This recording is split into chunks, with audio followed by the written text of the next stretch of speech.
Salut les gens, c'est Olivier, j'espère que vous allez bien, j'espère que vous profitez bien de la vie parce qu'aujourd'hui on va parler de la mort. Plus sérieusement, on va parler d'un sujet qui est un petit peu lourd, mais vous avez été nombreux à me le demander dans les commentaires. Et puis bon, quelque part, hein, si on veut faire partie un petit peu...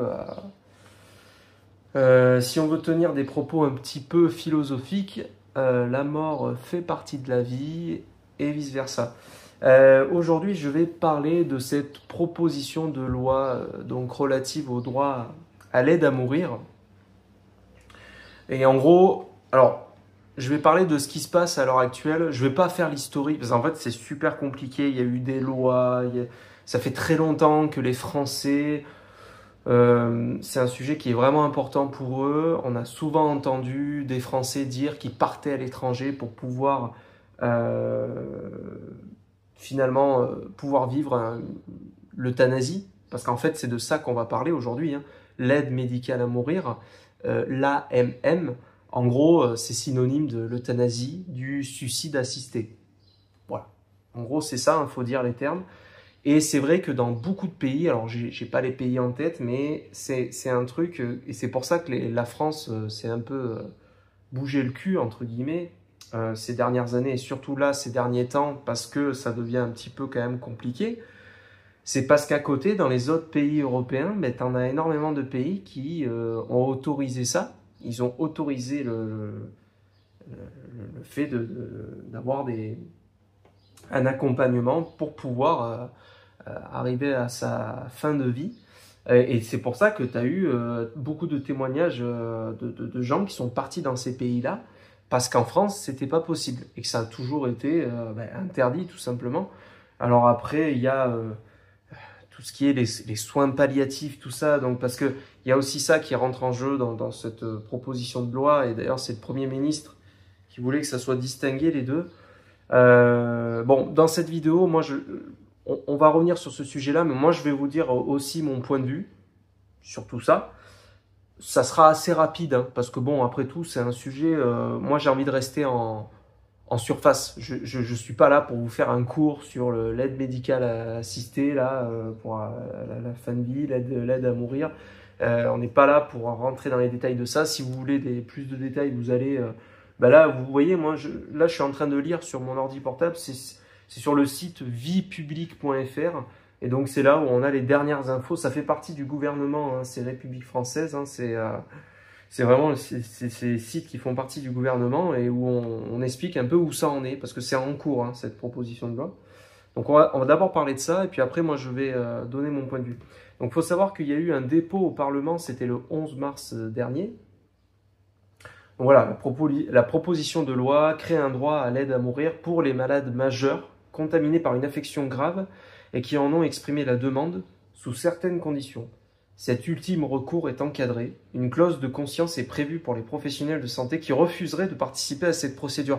Parce que, effectivement, ça fait... Mais c'est pour ça qu'il y a un débat et qu'il y a beaucoup de gens qui donnent leur point de vue et leur retour. C'est chez les professionnels de santé, chez les infirmiers, les médecins, tout ça, il y en a beaucoup qui ont le point de vue de dire nous, on travaille dans le domaine médical, on est là pour sauver des vies, on est là pour donner la vie, on n'est pas là pour donner la mort. Bon, ça, c'est que mon point de vue, ça reste très personnel et moi, je suis personne pour juger le point de vue des autres, chacun pense ce qu'il veut. Moi, je pense qu'il faut évoluer sur cette question-là, parce que comme je l'ai dit en début de vidéo, la mort fait partie de la vie. À partir du moment où tout est encadré, où tout le monde est bien au courant de ce qui va se passer, que ce soit le patient, les proches du patient, les professionnels de santé, le fait de vouloir arriver à sa mort dignement, parce qu'on n'en peut plus, parce qu'on ne veut pas subir d'acharnement thérapeutique, parce qu'on veut partir dignement, ça pour moi, ça regarde, c'est très personnel, ça regarde chacun, on est tous responsables de notre vie, de notre mort, on a le droit, pour moi, on doit avoir le droit de décider si on peut décider, parce que bon, quand il y a un accident de la route ou un accident ou j'en sais rien, la plupart du temps, on ne va pas décider de quand on va mourir. Mais si on peut le faire, moi je trouve que c'est important. Encore une fois, il faut que ça soit encadré, mais que les personnes concernées, nous tous, qu'on puisse signer une décharge, quelque chose de dire, ben voilà, moi, je ne veux pas subir d'acharnement thérapeutique, arriver à un certain stade, débranchez-moi ou arrêtez de me donner des soins, laissez-moi partir en paix, parce que je veux pas... Et ça, moi, personnellement, je le comprends, quand tu arrives à un stade où la souffrance est telle que tu ne vis plus, tu te réveilles tous les jours avec une souffrance juste pas possible, pour moi, c'est pas ça à vivre. Quelque part, tu es déjà mort. Ça, c'est que mon point de vue, hein. Encore une fois, je ne juge personne, chacun a sa vie, je ne sais pas où vous en êtes. Toi qui regardes cette vidéo, je ne sais pas qu'est-ce que tu vis, je ne sais pas. Il y a peut-être quelqu'un qui est proche à toi qui vit quelque chose de très compliqué par rapport à ce sujet-là. Moi, je suis personne pour juger. Je pars juste du principe que il faut pouvoir vivre le plus dignement possible. Et je suis désolé, moi, quand j'entends des fois des gens qui sont en mode non, mais on blinde de médoc pour pouvoir garder notre proche, mais c'est d'un égoïsme. Alors que la personne est en totale souffrance, et ça se voit. Des fois, franchement, sans déconner, il y a des gens, même s'ils ne peuvent plus s'exprimer, il y a des signes. Tu sais, notre corps, il parle. Même quand on ne s'exprime pas, quand on ne parle pas nous, notre corps, il s'exprime. Donc en fait, quand une personne est dans la souffrance, tu peux le voir. Ça dépend des cas, ça dépend de quoi on parle, ça dépend de la maladie, ça dépend de... Mais moi, je trouve que c'est d'un égoïsme de vouloir garder des proches sous prétexte qu'on veut les avoir en vie, mais ça sert à quoi d'avoir des personnes en vie si c'est pour que ça soit des légumes ou des personnes qui souffrent tous les jours dès qu'ils respirent? Ça sert à rien, c'est plus une vie.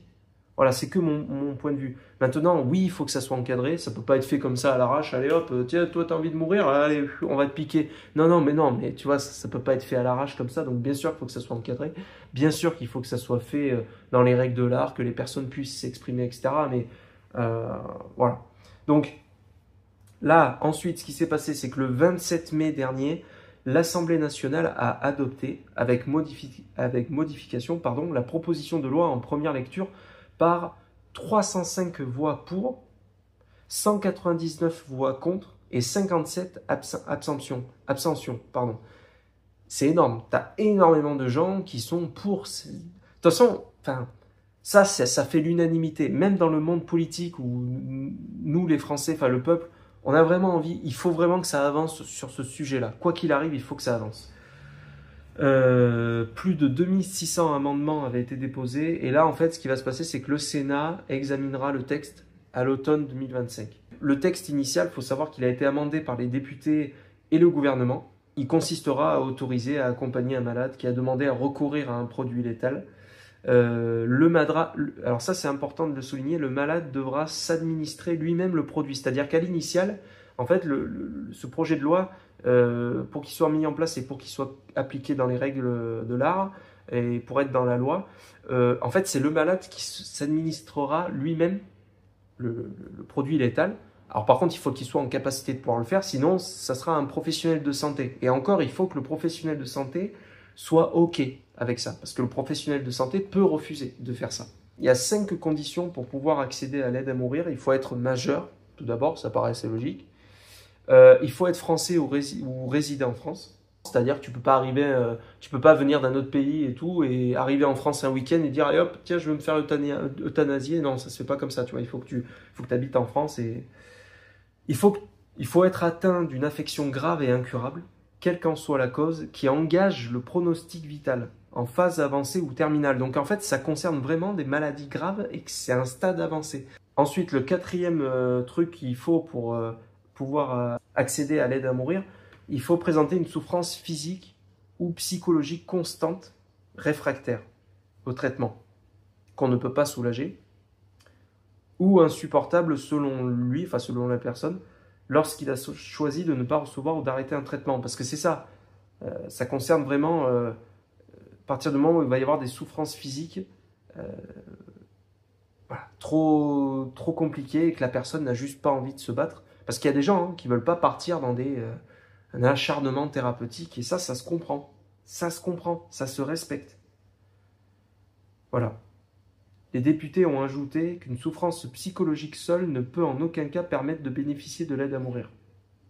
Bon, ça c'est vrai que je suis assez d'accord avec eux, parce que la souffrance psychologique c'est déjà beaucoup plus complexe, là c'est vraiment un truc... Et là c'est la porte ouverte à finalement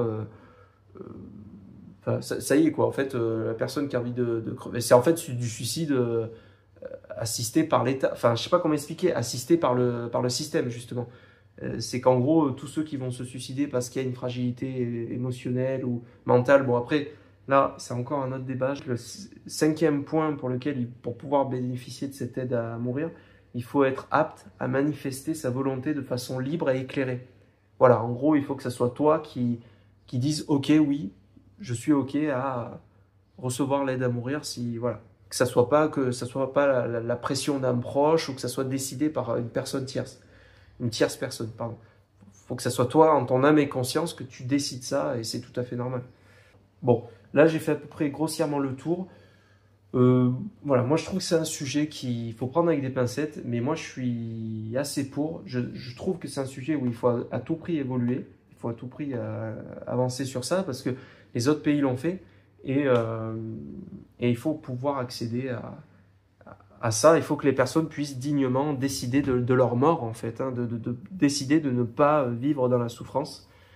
Alors après, vous allez me dire, ouais, mais les proches, c'est pas. Enfin, je veux dire, moi, pour moi, encore une fois, c'est de l'égoïsme de vouloir garder un proche avec des soins thérapeutiques, de l'acharnement. C'est dégueulasse. Enfin, je veux dire, la personne est dans la souffrance. Pour moi, tu es déjà mort quelque part. Tu ne vis plus. Donc, vaut mieux que la personne puisse s'en aller dignement. Et voilà, c'était mon point de vue. Dites-moi dans les commentaires ce que vous en pensez. C'était Olivier. Je vous dis à la prochaine. Ciao tout le monde.